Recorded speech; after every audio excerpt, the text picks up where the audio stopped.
Si hubiese una receta, seguramente parte de nuestro trabajo ya no tendría sentido. Bueno, ¿no? seríamos ricos porque hemos Hay escrito el libro. hay y una ya fórmula está. y ya está.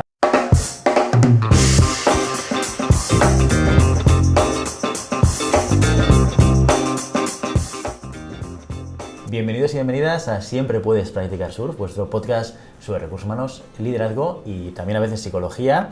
Hoy estamos aquí con una nueva entrevista y hemos escogido viajar, salir de Barcelona y venir a Madrid a un espacio muy especial que nos ha cedido Ático, que es patrocinador de este episodio, a un coworking que está en el barrio de Salamanca, donde hemos traído también a una persona muy especial con la que vamos a hablar de muchos temas muy interesantes, con Jon Gonzalo Torrontegui. Bienvenido, Jon. Muchas gracias. Bueno, tu segundo apellido ya denota que tus raíces están lejos de la capital. Un poquito al norte, sí. Aquí en la zona del País Vasco, efectivamente.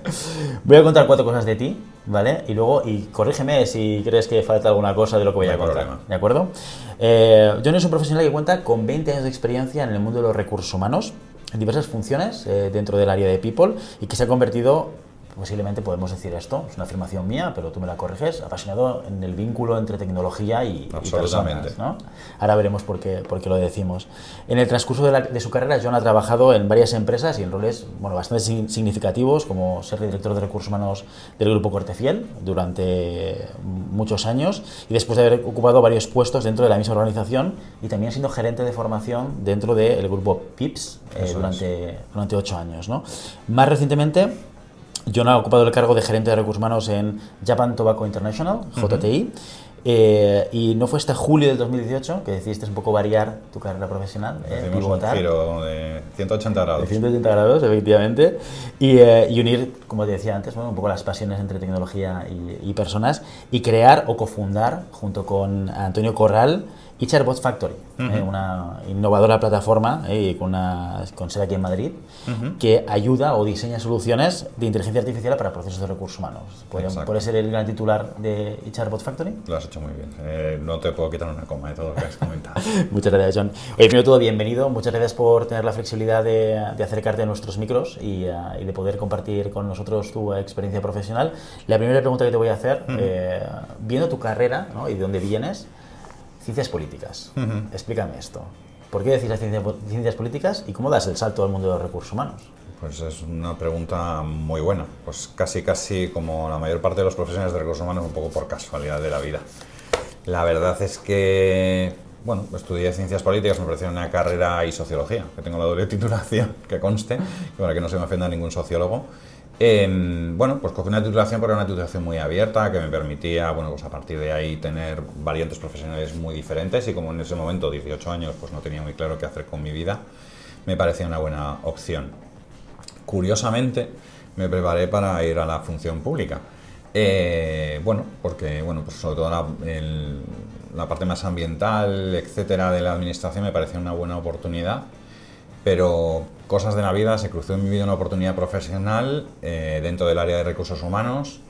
Yo, cuando eres pequeño, creo que los niños queremos ser, las niñas queremos ser astronautas, futbolistas o policías. No creo que haya nadie con 5 años que quiera ser profesional de recursos humanos. Pero cuando descubrí el mundo de recursos humanos, la verdad es que para mí supuso un antes y un después en mi vida. Y realmente encontré mi vocación, la vocación por trabajar con personas, trabajar para personas, y la verdad es que empecé una carrera profesional a finales de los 90, y aquí seguimos en el mundo de recursos humanos, y igual de apasionados casi que el primer día. A finales de los 90 ha llovido bastante desde entonces. Sí, incluso ha granizado, nevado, ha hecho un poco de todo. Ha pasado de todo, cambio climático incluido, pandemia de por medio, de todo ha pasado. Oye, estos son muchos años de carrera profesional. Cuéntame, para ti, ¿cuáles son los grandes titulares de los grandes cambios en la gestión de recursos humanos desde esa primera experiencia, los 90, los primeros 2000 hasta el 2023? Pues yo me atrevería a decir que la evolución ha sido muy grande. Yo creo que cuando yo comencé en el mercado laboral, primero, tenemos un mercado laboral completamente diferente del que tenemos hoy, en cuanto a dinamismo, en cuanto a oportunidades. Era mucho más estático, con un entramado legal muy complejo. Creo que ahora mismo tenemos un framework, una infraestructura pues muy diferente. Las personas entonces hacían carrera solamente en una compañía o en 2 compañías. Cuando veías un currículum y veías una persona que había estado en 5 compañías ya te parecía raro, y hoy lo raro es estar en una compañía 5 años. Así que yo creo que ha cambiado mucho el mercado laboral, afortunadamente. Creo que es mucho más dinámico, creo que hay cosas que hemos normalizado mucho más. Y para mí el gran cambio en el área de recursos humanos es que entonces la importancia que se le daba a las personas en las compañías era mucho más pequeña de la que es hoy.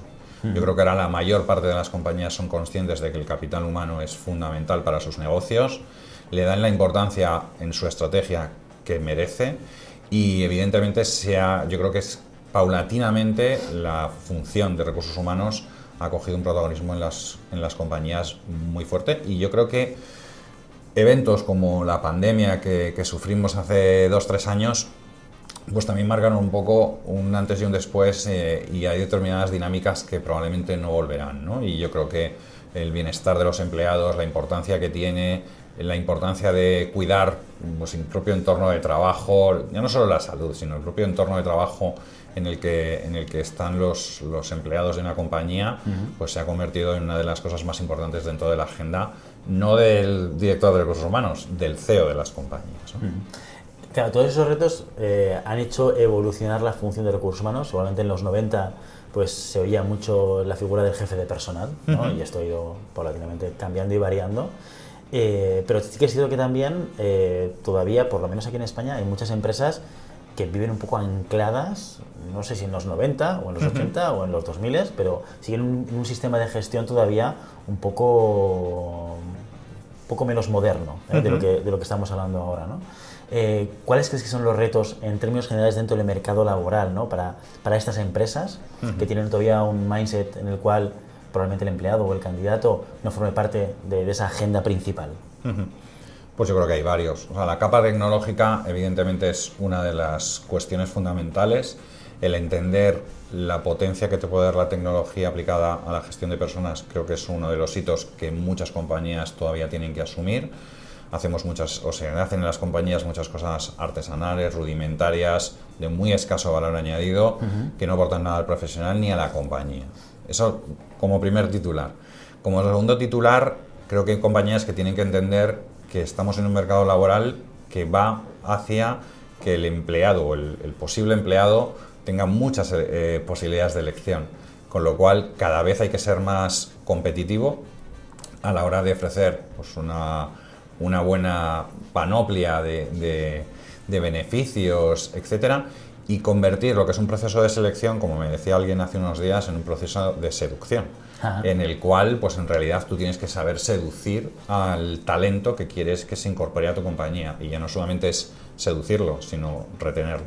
Entonces yo creo que ahí está un poco en esas dos claves, ¿no? En la tecnología y el entender cuál es la escasez de talento a la que vamos abocados por la propia estructura demográfica de nuestro país y por las posibilidades que el teletrabajo u otras realidades te dan de ya no solo competir dentro de lo que es el Estado español, sino competir con empresas que están contratando pues, en Suecia, en Dinamarca o en Estados Unidos, y que al final también son competencia directa de empresas que están en Barcelona o en Málaga.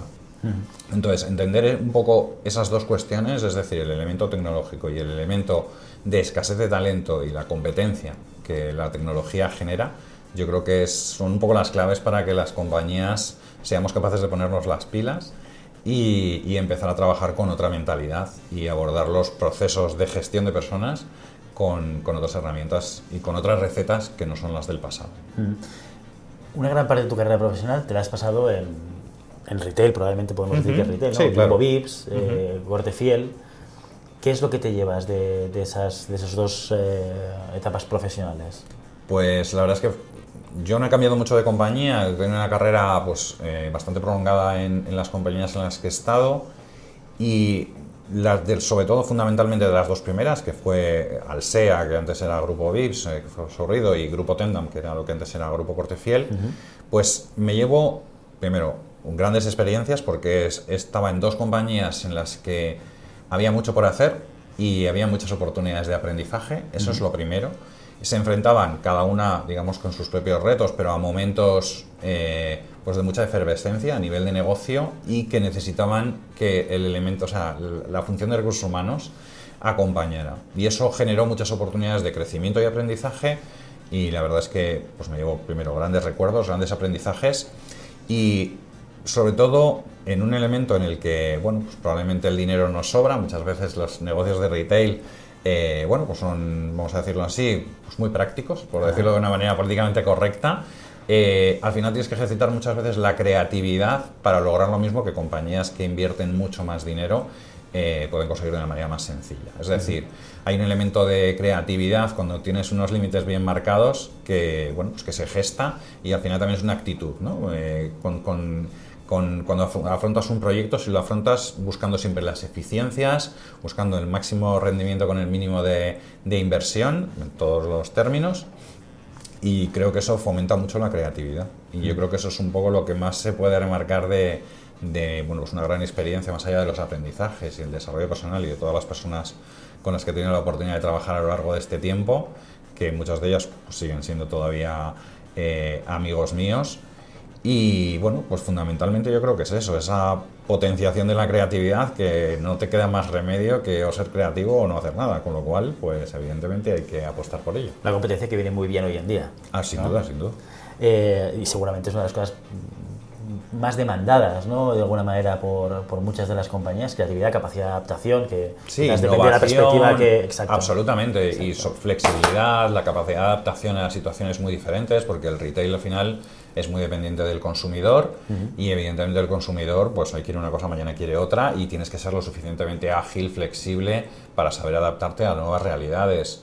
Ejemplo de pandemia, es decir, una compañía de restauración en la pandemia pues seguramente no se planteaba el delivery, posteriormente tiene que apostar por el delivery porque no hay otra manera de llegar a tu cliente, y evidentemente eso supone que las estructuras tienen que adaptarse para eso, búsqueda de nuevos perfiles, búsqueda de... Bueno, pues todo eso, digamos, es un fomento de la creatividad, de la adaptación, de la flexibilidad, que evidentemente en este tipo de compañías pues se entrena.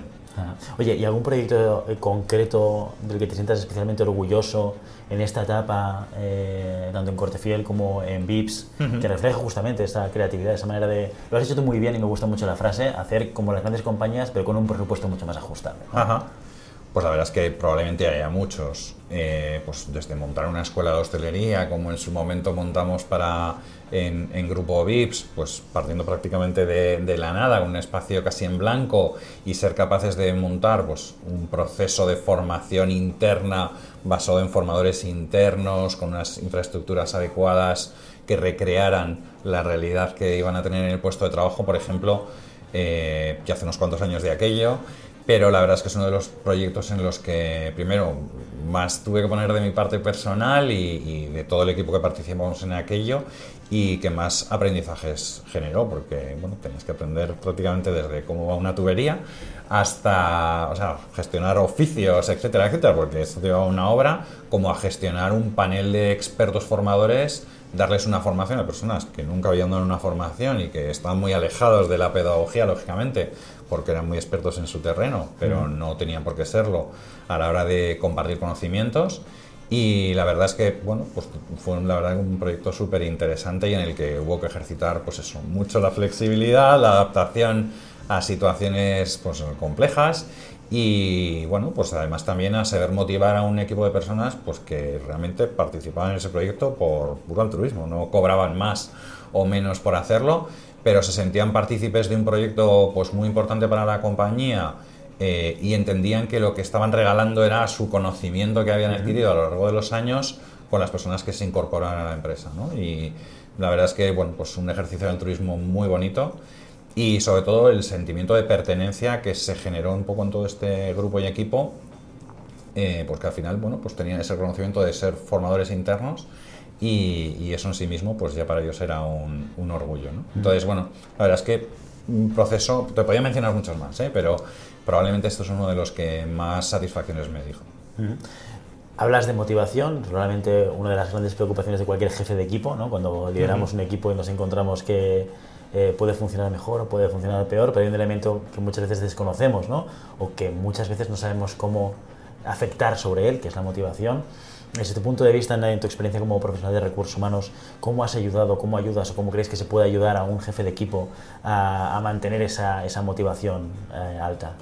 yo creo que no hay recetas mágicas. Es decir, al final, digamos que lo primero que tienes que conocer es el equipo que estás gestionando. Yo creo que eso es lo fundamental. Entender qué tipo de personas componen tu equipo, qué es lo que buscan, cuáles son las metas que buscan, y a partir de ahí ajustar tu modelo de liderazgo, tu modelo, los objetivos que tú tienes al equipo que tú tienes. Yo creo que no hay una receta mágica, siempre funciona A más B igual a C y el resultado siempre es el mismo. En realidad tienes que conocer primero bien a tu equipo, conocer cuál es el reto que como equipo va a tener que llevar a cabo y a partir de ahí tocar las palancas que se necesiten en cada momento, ¿no? Estoy totalmente de acuerdo, ¿eh? Si hubiese una receta, seguramente parte de nuestro trabajo ya no tendría sentido. Bueno, ¿no? seríamos ricos porque hemos Hay escrito el libro. hay una y ya fórmula está. y ya está. Oye, durante muchos años has estado en multinacional, en el mundo de recursos humanos, y de repente cambiamos, damos ese giro que explicábamos al principio. Cuéntame, ¿qué pasa por tu cabeza? ¿En qué momento estás? No lo ¿Por sé, qué la verdad. decides emprender? Pues la verdad es que no lo sé. Bueno, sí lo sé.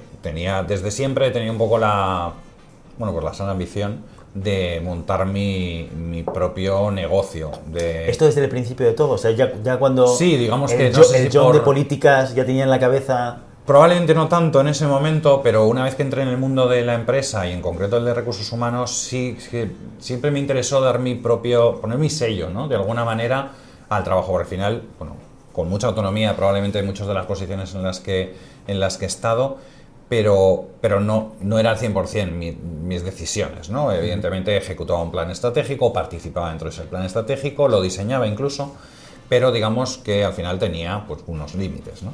Y en este caso sí que tenía pues la intención de crear mi propia cultura de empresa, de crear pues mi propio equipo, de crear pues un producto con el que yo me sintiera plenamente identificado. Y bueno, pues eso era un poco lo que a lo largo de los años se fue gestando, pues primero como una ambición y después como, bueno, pues encontrar el momento para poder hacerlo, ¿no? Explícame ese momento. ¿Cuándo sucede? ¿O cómo Pues a ver, encuentras la idea, oportunidad? No es de la noche a la mañana, como suele pasar con muchas cosas en la vida. No, vamos, tanto mi socio como yo, porque, bueno, no lo he mencionado, somos dos el equipo fundador de Icharud Factory. Nos conocimos en nuestra primera experiencia laboral, allí a finales de los 90, en Grupo VIPS. Y tanto él con su parte como yo por la mía habíamos tenido ya algún intento de emprendimiento, pues con diferentes ideas, pero sin dejar, digamos, nuestros trabajos que nos daban... Emprendedor part-time, ¿no? Eso es, emprendedor a tiempo parcial, y no descubrimos, claro, hasta que nos metimos o nos embarcamos en este proyecto que no es full time. Lo que te pide en Proyecto de Emprender es full life. Al final tienes que organizar tu vida completa en torno a este proyecto, porque para lo bueno, para lo malo, eres tú un poco el que tiene que remar, tirar del carro y ser un poco la persona que marque un poco la diferencia entre el éxito y el fracaso.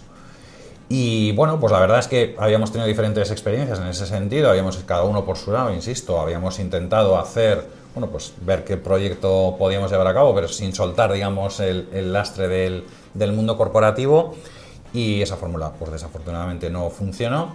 Y bueno, pues los dos, curiosamente, de una manera casi paralela, teníamos esa, repito, ambición.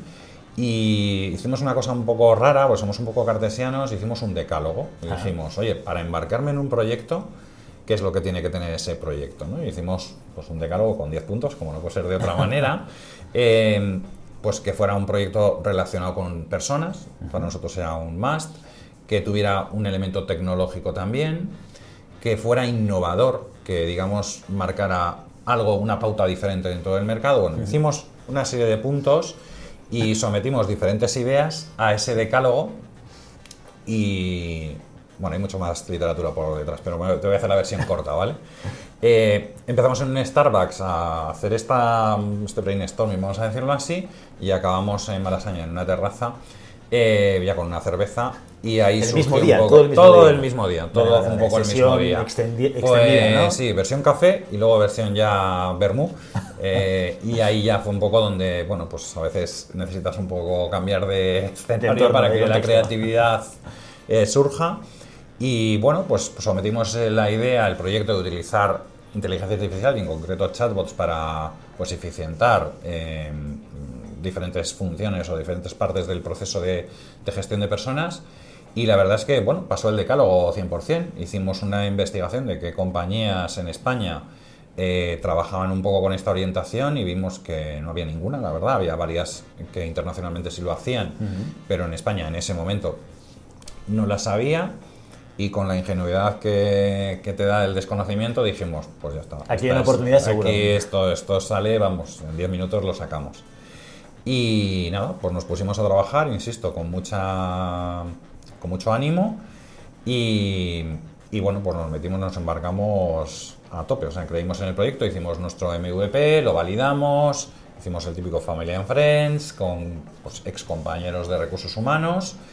Y nos liamos la manta a la cabeza y decidimos dejarlo todo y empezar este proyecto.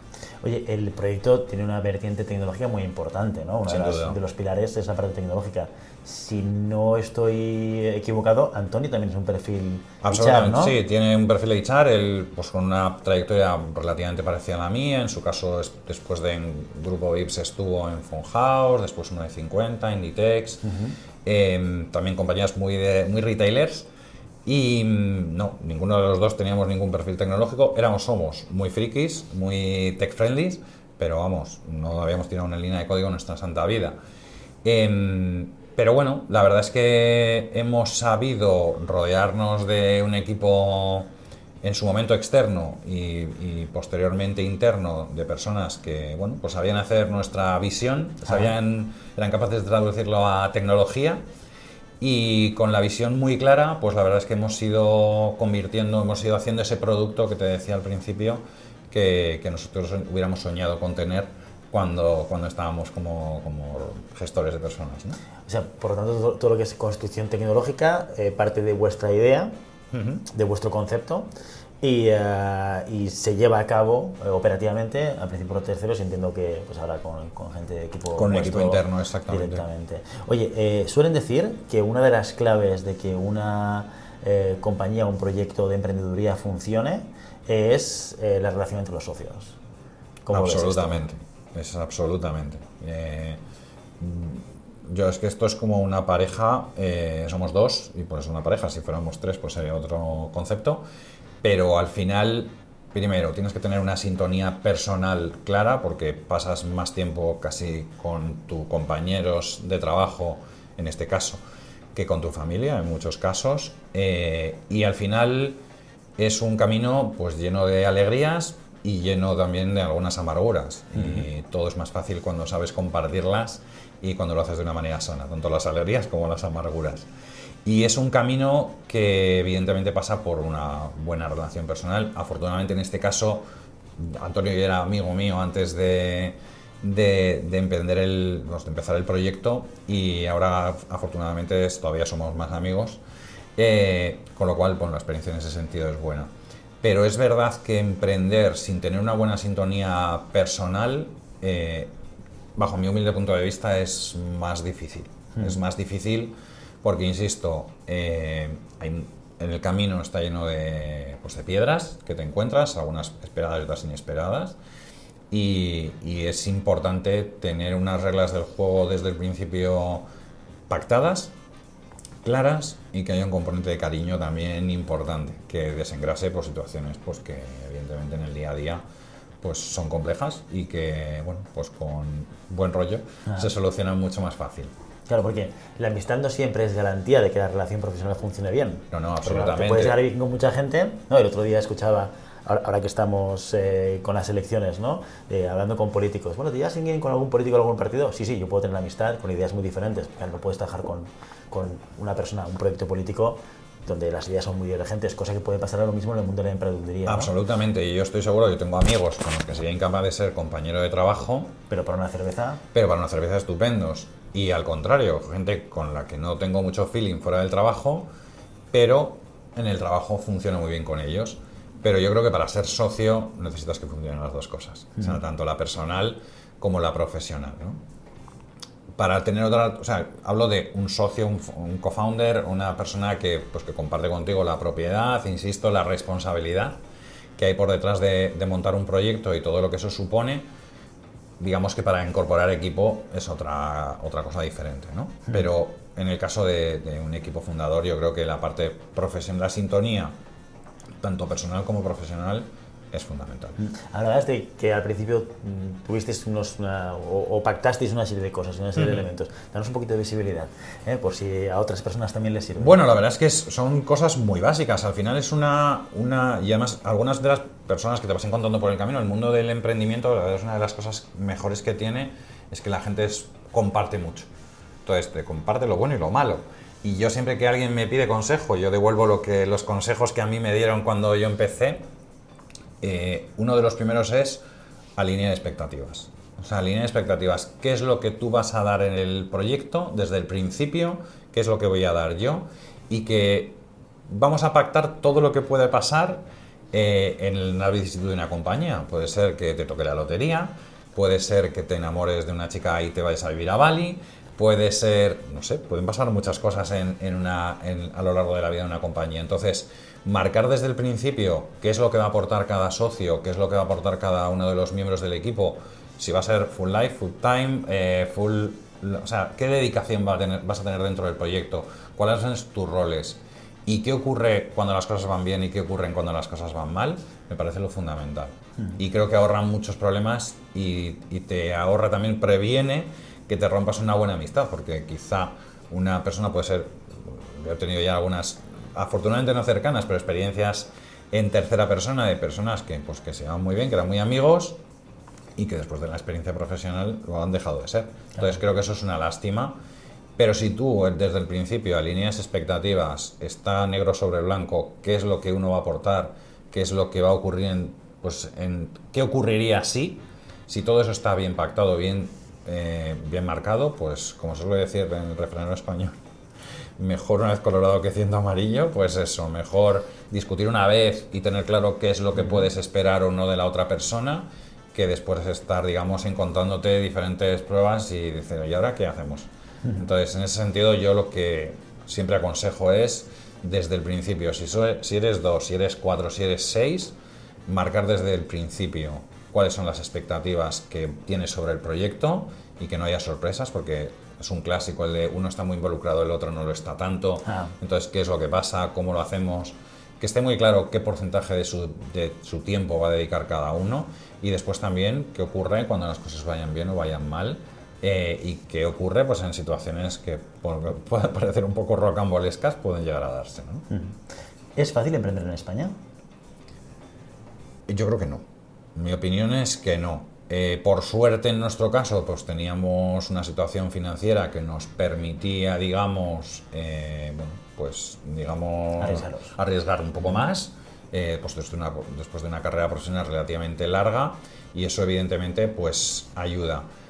Pero si empiezas base cero, con pocos fondos propios y tienes que buscar un ENISA, buscar una financiación pública, creo que todavía tenemos mucha burocracia y comparado con países como Estados Unidos, o sea, hay aquí montar una empresa en sí mismo, ya tienes que ir a un notario, te tienes que gastar X dinero, o sea, es una burocracia que en otros países no ocurre y más allá de la pura burocracia de crear la entidad a través de la cual vas a operar, lo que es el acceso a financiación pública bueno, hay empresas que viven de eso, hay empresas muchas que se ganan la vida de una manera muy honesta, gestionando todo lo que supone el obtener financiación pública en España o en la Unión Europea.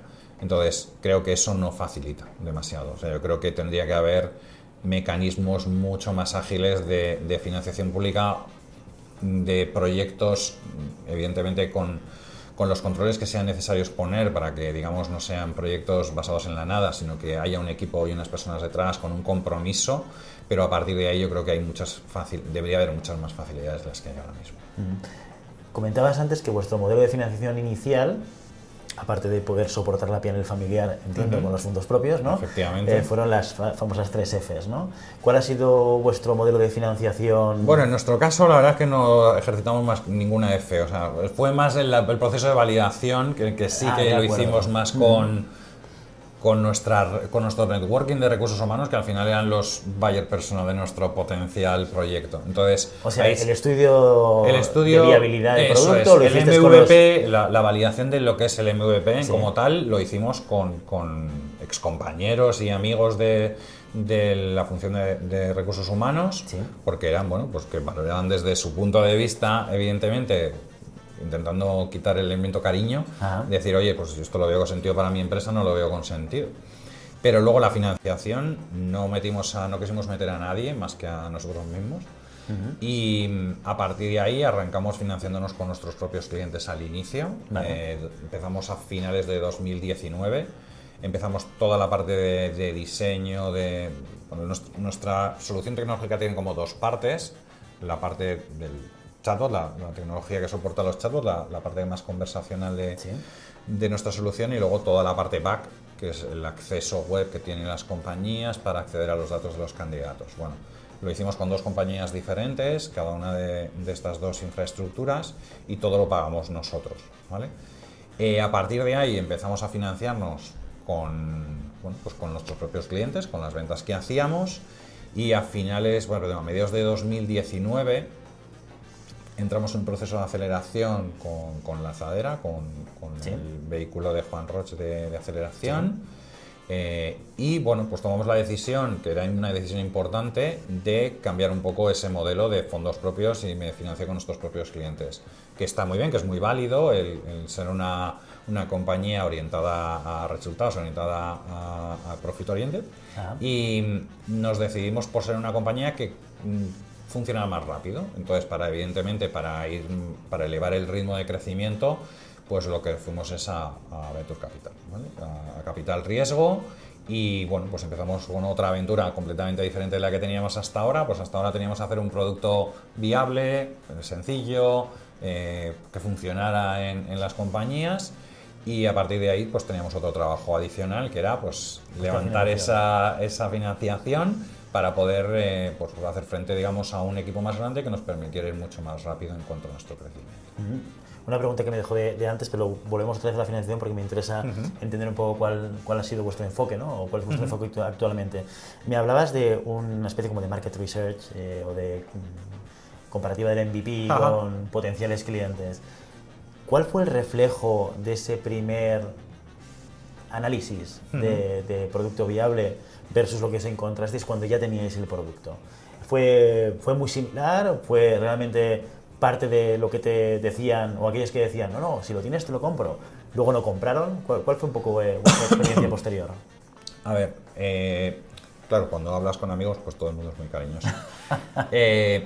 O sea, el producto evidentemente tenía sentido y no deja de tener sentido hoy, pero claro, cuando cambia mucho, nuestro producto cambia mucho el paradigma de cómo se hace selección, se ha hecho selección tradicionalmente. Claro. Y de hecho, incluso nuestras propias primeras campañas de marketing tenían como claim sigues haciendo selección como en los 80. Es decir, al final es un elemento, y lo he comentado antes un poco en nuestro decálogo, disruptivo. Al final es una tecnología que te hace tener un enfoque de la selección pues diferente de la selección tradicional, que fue la que se hacía cuando yo me incorporé al mercado laboral. Yo empecé como recruiter y lo que hacía era entrevistar a mucha gente, a miles de personas. Un día lo calculé y había dado la mano a más de 10.000 personas en un par de años, o sea que no está nada mal. Y al final lo que nosotros hacemos es, digamos, que eficientar esa parte que no da mucho valor añadido, como creo que he comentado antes, ni al profesional ni a la compañía que financia eso de esa manera. Y al final, digamos que tradicionalmente en el mundo de la selección se ha tenido siempre un enfoque muy reactivo. Es decir, se me va una persona de mi equipo, pongo un anuncio, espero que se inscriban personas en ese anuncio, cribo ese anuncio, me reviso, me elijo los 10 mejores, a los 10 mejores les llamo por teléfono, termino de verificar, de los 10 mejores me quedo con 3 que yo creo que me van a encajar, ya les cito un roleplay o una entrevista personal y después decido entre esos 3. En ese tiempo he dedicado muchísimo tiempo a un montón de contactos que, pues la verdad, si me hubiera dicho desde el principio quién eran los 3 mejores de los 100 que se inscribieron, pues no hubiera perdido tanto tiempo, ¿no? Y ahí es donde nosotros es el dolor al que nosotros vamos dirigidos. Entonces, como te decía, ese es un enfoque pues muy reactivo, y lo que nosotros proponemos es un enfoque de selección mucho más proactivo, ¿no? Que haya un sistema que constantemente esté evaluando personas y que cuando tú tengas el proceso de selección, el sistema ya tengas un talent pool del cual puedas tirar y proveerte para cubrir ese proceso de selección que tienes. ¿Eso qué diferencia? O sea, me dirás, vale, este señor que me está contando, ¿y qué tiene esto que ver con la pregunta que yo le he hecho? Y ahí voy un poco a hilarlo con lo que tú me has comentado. Es decir, al hacer ese cambio tan profundo en la manera en la cual habitualmente las compañías captan talento, ¿Sí? uno de los hándicaps que nos encontramos al principio cuando comenzamos un poco con la venta de este producto era doble. Por una parte, la gente no sabe lo que era un chatbot. Hoy en día yo creo que han pasado unos cuantos años y la gente ya tiene mucho más claro por qué es un chatbot, qué aporta la inteligencia artificial, etcétera, etcétera. Y por otra parte también que veníamos a cambiar la manera tradicional de cómo se estaba haciendo selección. Entonces esos eran dos obstáculos que probablemente en ese MVP todavía no éramos conscientes. Y eso es probablemente un poco lo que ha ido variando durante el tiempo, porque yo creo que se ha ido adoptando mucho más la tecnología en general, y en concreto todo el mundo ya sabe lo que es un chatbot porque se lo ha encontrado en un e-commerce o porque cuando va a comprar a la página de Renfe le salta, ¿no? Entonces ya es algo más natural, de hecho mucho más natural probablemente para las generaciones más jóvenes que para las mías. Y por otra parte tenemos ese elemento que, bueno, por las compañías, probablemente también por la escasez de talento que mencionábamos al principio, saben que las viejas recetas ya no son un poco la solución, ¿no? Entonces, digamos, esas dos cuestiones que nosotros no nos las habíamos planteado cuando hicimos la validación del MVP, después nos las encontramos y tuvimos que ser capaces de darles la vuelta, de evangelizar, por decirlo de alguna manera, qué significaba pues, la inteligencia artificial y en concreto específicamente qué eran los chatbots y qué podían aplicar a recursos humanos y por qué un robot puede ser más humano que una persona actuando como un robot. Y por otra parte también cambiar un poco ese paradigma de la selección, de hacer una selección más reactiva a una selección más proactiva, ¿no? Que significa que primero tienes que cambiar de mentalidad y segundo que tienes que cambiar de manera de trabajar y digamos que ser mucho más eficiente y en vez de estar publicando constantemente, digamos, haciendo esa labor previa para que después, bueno, pues afiles el hacha y cortar árboles sea más sencillo, ¿no? Ahora me gustaría entrar un poco más en producto para entender exactamente esta parte más innovadora, ¿no? Y cómo funciona, pero no quiero dejar de preguntarte de financiación, que me interesa tu experiencia, Venture Capital. ¿Cuál ha sido tu experiencia o cuál es vuestra experiencia actualmente con el trabajo de un tercero que entra como, claro, un rol que ninguno estaba jugando hasta ese momento, ¿no? Entiendo yo, dentro del proyecto. Pues ahí la reflexión yo creo que es doble. Bueno, lo primero que nuestra experiencia con nuestros socios es muy buena, la verdad. Son socios que aportan, que a veces cuestionan, porque también es un poco su trabajo, pero siempre desde un punto de vista positivo. Yo me lo había imaginado probablemente de otra manera diferente, pues mucho más fiscalizador como labor, pero yo creo que son más, por lo menos los que nosotros tenemos, han actuado más como de acompañamiento, si quieres como mentores, más que únicamente con una posición fiscal. Evidentemente lo que buscan es el máximo rendimiento para la inversión que han hecho, sobra decirlo, pero la verdad es que el enfoque es muy desde la ayuda, ¿vale? O sea, que eso es un poco en cuanto a la experiencia. Y en cuanto a lo que supone una compañía que no se financia versus una compañía que está más centrada en el bootstrapping, lo que te diría es que buscar financiación es un trabajo en sí mismo y nosotros no éramos conscientes hasta que lógicamente empezamos a hacerlo. Entonces tienes que dedicarle un espacio nuevo de tu tiempo a la búsqueda de financiación, a la relación con inversores, porque en sí mismo es una labor más de todas las que tienes que tener dentro de la compañía. Entonces, para mí esas son un poco las dos reflexiones. La primera es encontrar unos socios idóneos y que, bueno, pues que digamos sean parte del proyecto y no solamente busquen un rendimiento en un espacio corto de tiempo. O sea, que hay muchas maneras de hacer las cosas, pero como suelo decir, no cualquier modo. Y sobre todo, pues entender desde un punto de vista de compañía, pues que al final el ser una compañía financiada, pues es un esfuerzo extra. Evidentemente te permite ir a una velocidad que yendo con tus propios fondos, pues evidentemente no es la misma, pero también tiene como peaje el tener que dedicarle un tiempo bastante grande a a buscar esa financiación y a pensar en siguientes, a pensar muy a futuro en muchas ocasiones, porque al final, bueno, pues estás en esta ronda, tienes que ir pensando ya en la siguiente, en cómo te posiciones para la siguiente, cuál es tu propia siguiente etapa y dónde tienes que estar y qué es lo que hay que recorrer para conseguir ese objetivo. Entonces, bueno, pues te exige también un nivel de abstracción y estrategia también importante. ¿Cuánto habéis levantado, si se puede saber? Sí, pues tuvimos una primera ronda de 650.000 euros que la cerramos en diciembre de 2021 y este año hemos cerrado otra ronda de 800.000 euros y bueno, pues la verdad es que con la idea un poco de utilizar ese dinero en esta segunda ronda pues para internacionalizar también nuestra compañía. Muy bien. Háblanos un poquito más del producto, ¿vale? Porque nos has dado algunas pinceladas, algunos titulares, ¿no? Pero me gustaría coger todos esos titulares y entender bien cómo funciona. Nos has hablado de ser más proactivos en el proceso de selección o de atracción de talento, nos has hablado de la generación de un pool de talento, nos has hablado de una interacción a través de la inteligencia artificial, cómo casa todo eso y cómo se construye un poco la solución para los clientes. Perfecto, pues voy a dar un pequeño paso atrás, sí, claro. ¿vale? Nosotros no tenemos solamente una solución, sino tenemos varias soluciones.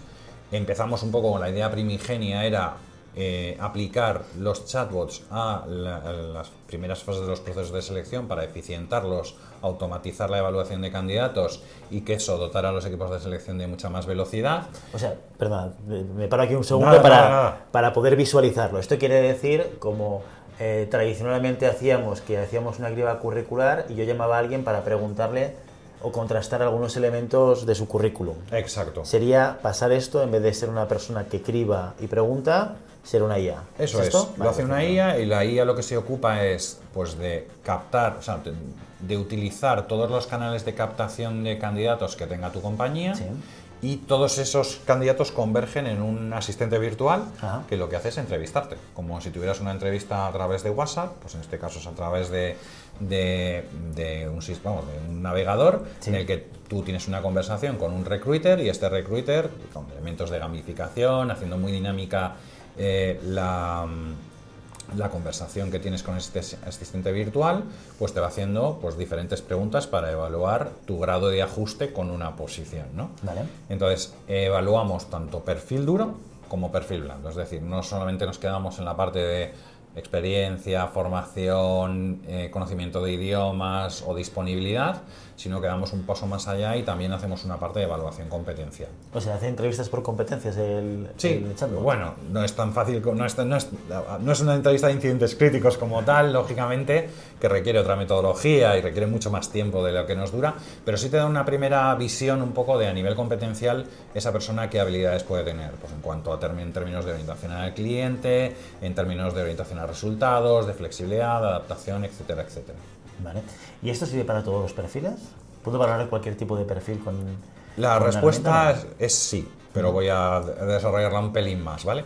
Cuando nosotros comenzamos el proyecto, y posiblemente porque veníamos del mundo retail, lo pensábamos para perfiles más blue collar, ¿no? Pensamos pues, en cualquiera de las compañías en las que habíamos trabajado y nos parecía que tenía todo el sentido, que eran empresas que contrataban mucho y que contrataban perfiles de manera recurrente. Pues si era Inditex, pues eran dependientes, si era pues grupo VIPs, pues camareros o riders, etcétera. Siempre se contrataban el mismo tipo de perfiles en diferentes localizaciones geográficas y de una manera sistemática y recurrente. Ahí veíamos que había un encaje perfecto.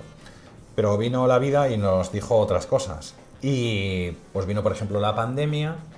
Y había compañías que hacían evaluación presencial y que ya no podían hacerla presencial. Entonces, de alguna manera, surgieron otras oportunidades con compañías con otro tipo de perfiles, no tan blue collar, sino mucho más white collar. Pues tenemos un bufete de abogados, por ejemplo, que es que todas las personas que se van a incorporar en la compañía de primer año las evalúan a través de nuestro sistema, compañías de desarrollo de software, trabajamos con alguna entidad bancaria también, que hace también para todos sus programas de jóvenes graduados, pues digamos, utiliza nuestro sistema, también para temas de pues, una compañía de seguros, etcétera, etcétera. Son compañías con perfiles que en principio son cualificados, pero que ponen mucho el foco, primero, en la experiencia del candidato, en tener una experiencia diferencial, Y por otra parte también necesitan eficientar esos procesos en los que concurren muchas personas y que al final, bueno, pues lógicamente tienen que convertir ese funnel con muchos candidatos en una shortlist, ¿no? En la que es muy importante pues dedicarle el tiempo en la parte que realmente, yo siempre digo que el elemento humano marca la diferencia, ¿no? Que es cuando tienes una entrevista personal con el candidato y vas a hacer una evaluación más cualitativa que cuantitativa, ¿no? Entonces, para la parte, insisto, de menos valor añadido, ahí es donde nosotros hacemos un trabajo de convertir esa long list en una short list, y a partir de ahí entra el profesional de recursos humanos para marcar esa diferencia y decidir de las 10 personas que el sistema ha seleccionado, que son como las más indicadas, cuál es que realmente va a encajar mejor en mi organización.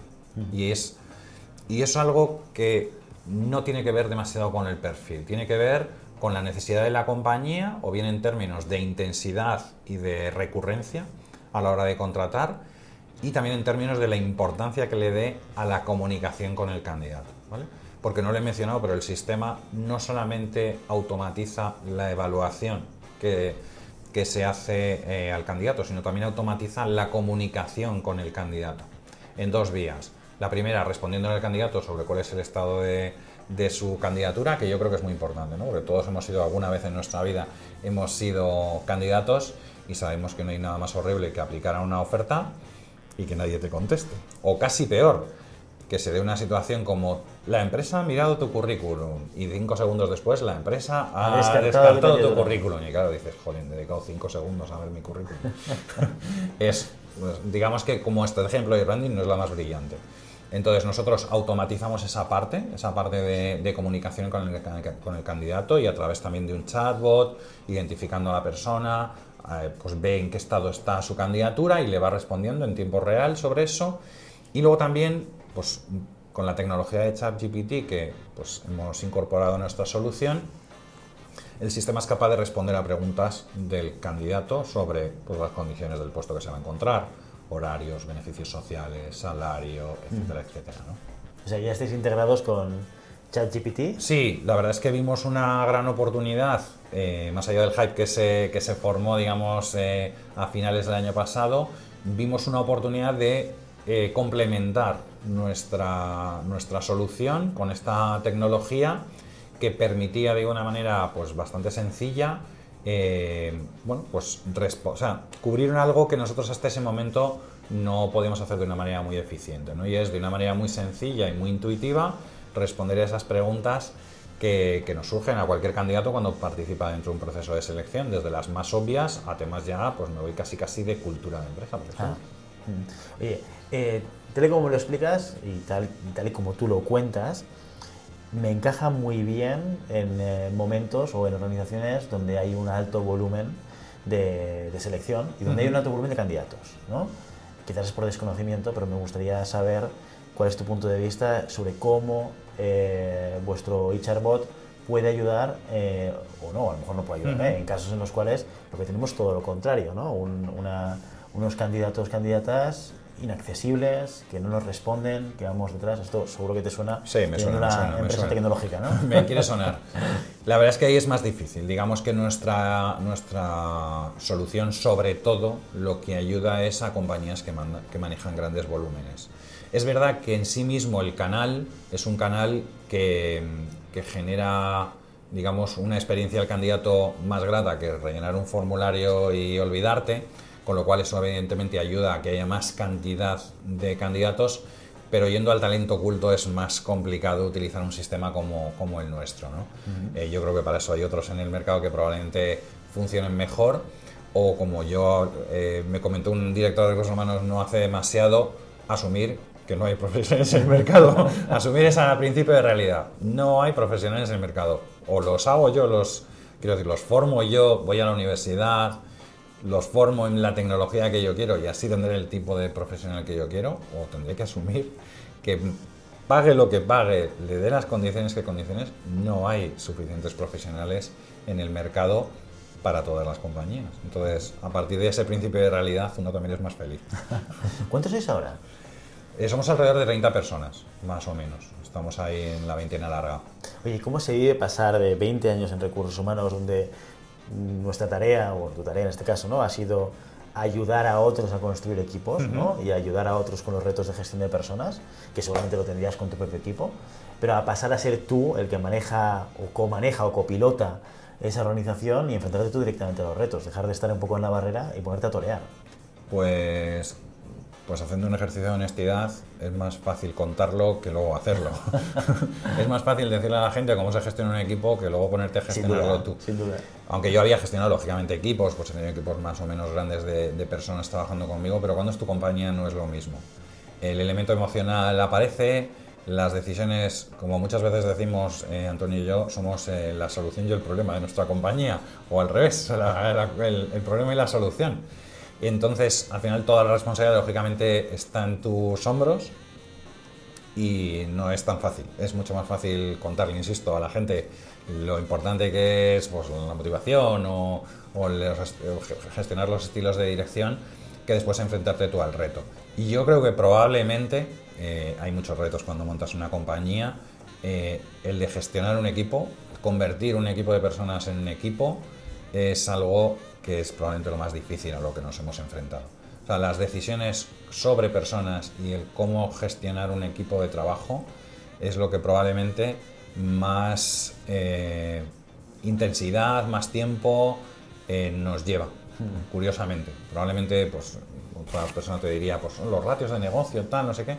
También hay que dedicarle mucho tiempo, pero a la gestión del equipo yo creo que es un poco digamos, en lo que probablemente ponemos más foco, unas veces con más éxito y otras veces con menos éxito, pero creo que ahí es donde realmente está el verdadero reto, por lo menos tal y como yo he vivido, el crear una compañía, el identificar a los buenos profesionales, ser también consciente de que no todo el mundo en las diferentes etapas que va pasando en una compañía, y en una startup esas etapas pasan muy rápido, no todo el mundo va a estar siempre a la altura de que necesita el proyecto, y probablemente llegará quizá un momento en el que ni siquiera los founders lo estemos.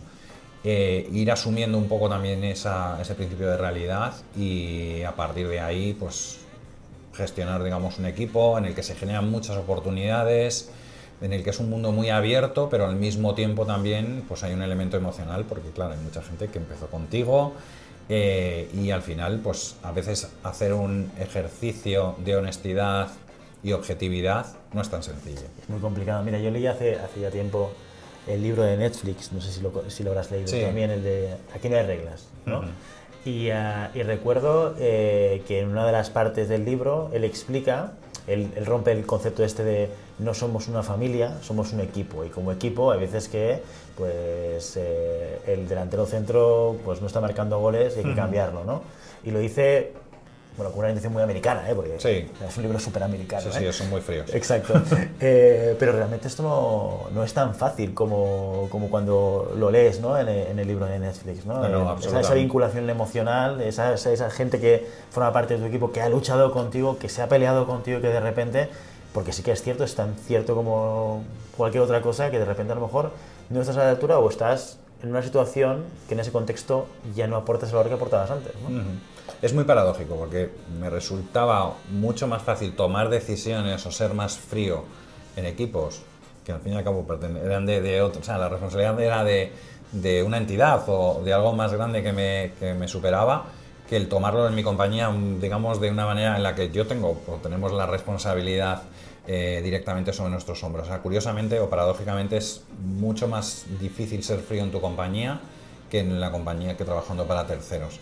Y es una cosa paradójica, pero de verdad que es así. Y al final, pues es tomar decisiones a veces se te atragantan mucho y aunque las tomes muchas veces, pues te las llevas a tu casa y las vives de una manera mucho más real de lo que probablemente pues cuando tenías que tomar una decisión con una persona de un equipo, cuando trabajaba para otra compañía, para una gran compañía, no sé. Es verdad que lo vives de una manera diferente. Y a veces es fácil, cuando hay grandes alegrías, y a veces cuando no son tan alegrías, pues evidentemente pues hay que tomar agua para tragarse ese sapo, ¿no? Hablemos un poquito de IA. ¿vale? Porque esta seguramente es como el tema de moda del 2023. Sí, es un poco el trending topic, sí. Exacto, nos ha saltado la inteligencia artificial porque de repente ha entrado en nuestras casas, ¿no? Cosa que no pasaba en otras tecnologías que han entrado, por lo menos con esta velocidad, ¿no? Vosotros lleváis mucho tiempo hablando de inteligencia artificial, seguramente estamos ya en la etapa de la IA generativa, que es la que, la que está en boca de todo el mundo. ¿Cómo ves el impacto de la IA dentro del mercado? ¿Qué reglas crees que va a cambiar? Si crees que va a cambiar alguna regla de juego.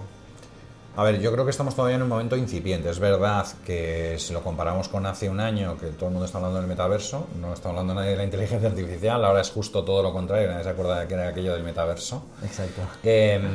Pero más allá de las modas, que son más o menos pasajeras, yo creo que la inteligencia artificial todavía estamos un poco viendo la puntita del iceberg, de cuál es el potencial que tiene en general en nuestras vidas, pero en específico en la gestión de personas. Yo creo que todavía estamos viendo los inicios y que todavía hay mucho recorrido por hacer. Y probablemente muchos errores que cometer. Ya algunos pues son públicos y notorios porque salieron en los periódicos, pues de cuáles son las limitaciones que puede tener la inteligencia artificial ahora mismo como tecnología.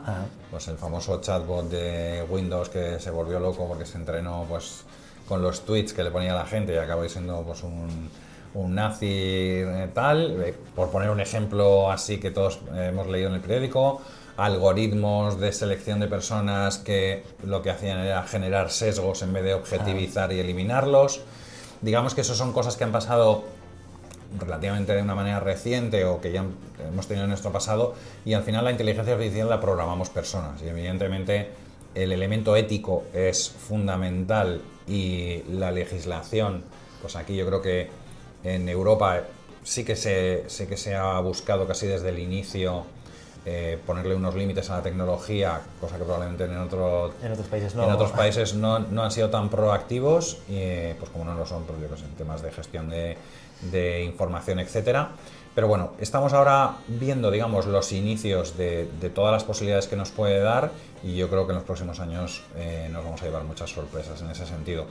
Lo que sí que creo es que bien llevada, gestionada correctamente, aplicando una legislación digamos taxativa y digamos con el elemento ético siempre un poco en la cabeza, puede dar mucho potencial y puede ayudarnos a ser mucho más eficientes en nuestro trabajo de gestores de equipos. Claro, aquí en eso seguramente es que nos encontramos justamente en esas dos palancas que dices, ¿no? El trabajo de ética y el trabajo legislativo.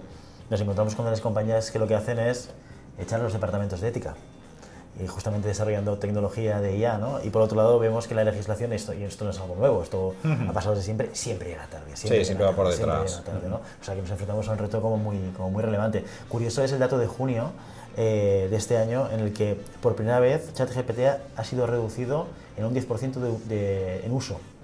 Que ha habido ha habido un parón, digamos. Y una reducción del uso de ChatGPT en el día a día cotidiano, ¿no? Yo creo que por eso es importante afrontar este tipo de realidades, de tecnologías, etcétera, con un poquito de perspectiva y al final no dejarse llevar pues probablemente por lo que está de moda o etcétera. Es verdad que ChatGPT ha venido para democratizar un poco la inteligencia artificial y para que todos entendamos de una manera muy sencilla que pues si le pongo unos ingredientes me puede decir cuál es mi menú semanal, es decir, que tiene un elemento práctico, pues eso, entrado en nuestras cocinas sin ningún problema.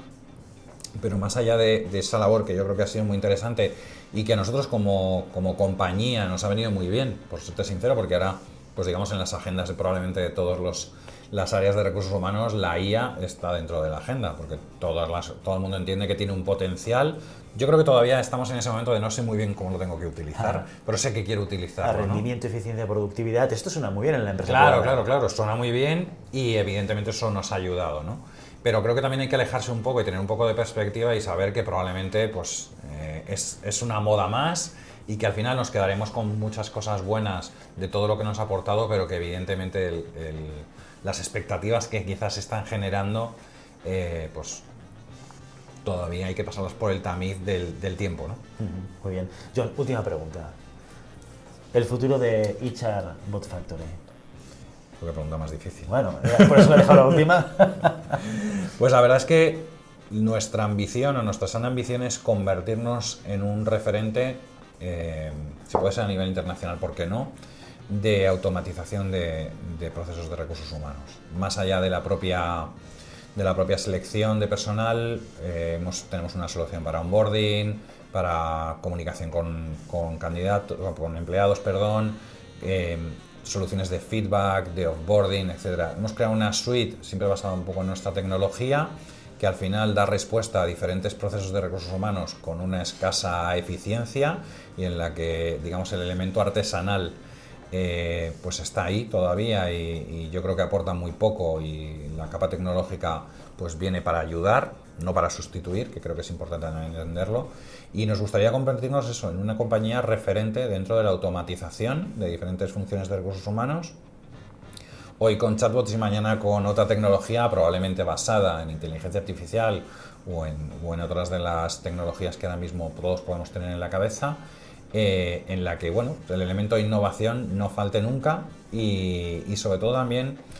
yo creo que es una cosa que no hemos comentado, pero que nosotros también lo tenemos dentro de nuestro ADN, que nuestro software es un software de recursos humanos creado por personas de recursos humanos. Y no es ni mejor ni peor que el hecho por ingenieros o por economistas, pero tiene una orientación diferente. Y esa es la orientación que nos gustaría que siguiera teniendo, es decir, el elemento innovador que siempre esté ahí y el elemento de siempre pensar en la persona y en el gestor de personas también nos parece fundamental. Muy bien, John, oye, pues muchísimas gracias por pasarte hoy por nuestro podcast, Gracias explicarnos toda tu historia, por dónde has pasado, tus aprendizajes, hablar de IA, de automatización y dedicarnos un poco de tiempo a nosotros y a nuestra audiencia. Muy bien, un placer. Muchas gracias, John.